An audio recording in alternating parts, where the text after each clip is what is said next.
ដូងក្រអូបចំនួន1500គីឡូក្រាមក្រោយរកឃើញថាលួចនាំចេញពីថៃឆ្លងកាត់ប្រទេសឡាវចូលមកកម្ពុជា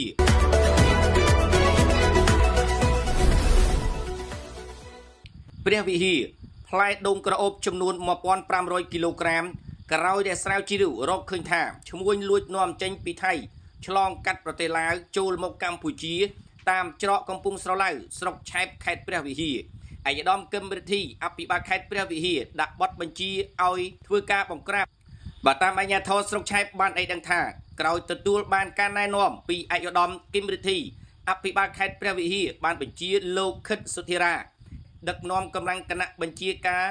រដ្ឋបាលស្រុកឆែបរួមទាំងក្រុមមន្ត្រីគយនៃការិយាល័យស្រាវជ្រាវ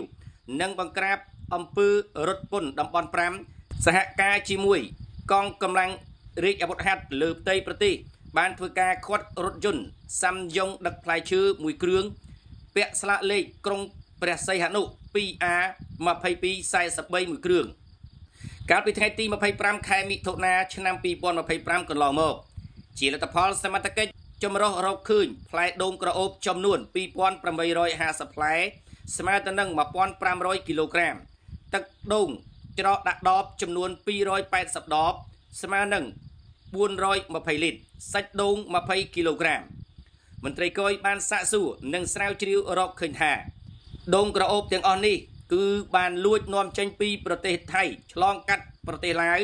រួចបន្តនាំចូលតាមទូកឆ្លងកាត់កំពង់ចម្លងឃុំកំពង់ស្រឡៅស្រុកឆែបជាប្រភេទទំនិញដែលរាជរដ្ឋាភិបាលកម្ពុជាហាមឃាត់នៅព្រឹកថ្ងៃទី27ខែមិថុនាឆ្នាំ2025លោកជាបសៅប្រធានសាខាគយនិងរដ្ឋកោខេត្តកំពង់ធំព្រះវិហារបានចាត់អ្នកក្រមអាវ៉ាតយកទំនិញទាំងនោះទៅធ្វើការដុតបំផ្លាញចោលក្នុងបរិវេណសាលាស្រុកឆែបសូមបញ្ជាក់ផងដែរថាការដុតបំផ្លាញចោលនោះមានការចូលរួមពីលោកអភិបាលស្រុកកម្លាំងអធិការដ្ឋាននគរបាលស្រុកកម្លាំងកងរាជអាវុធហត្ថខេត្តនិងមន្ត្រីគយនិងអ្នកបើកបរឡានដឹកដូងក្រអូបនេះផងដែរខ្ញុំបាទខៀវផល្លាធ្វើសេចក្តីរាយការណ៍ពីខេត្តព្រះវិហារ